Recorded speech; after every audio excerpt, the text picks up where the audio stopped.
श्री स्वामी समर्थ. जय जय स्वामी समर्थ.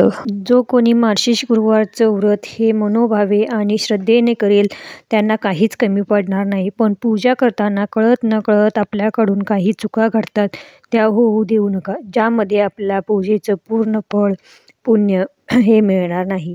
पूजेत वापरात येणारा जो नारळ आहे तो नवीन असावा. नारळ वाळलेला किंवा चिरलेला नसावा. नारळ हा पाण्याने भरलेलाच असावा. कोणत्याही पूजेची सुरुवात करताना गणपती बाप्पांची पूजेपासून सुरुवात करतो, त्याचप्रमाणे लक्ष्मी पूजेमध्ये गणपती बाप्पाच्या पूजेपासून पूजेला सुरुवात करावी.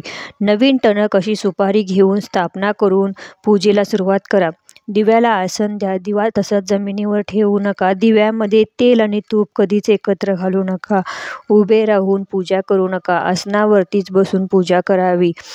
पूजा करताना आसन हे घेणं आवश्यक आहे. आसनाला पायाने इकडे तिकडे सरकवू नका. पूजा करताना कथा वाचताना मोबाईल घेऊ नका. कोणाशीही बोलू नका.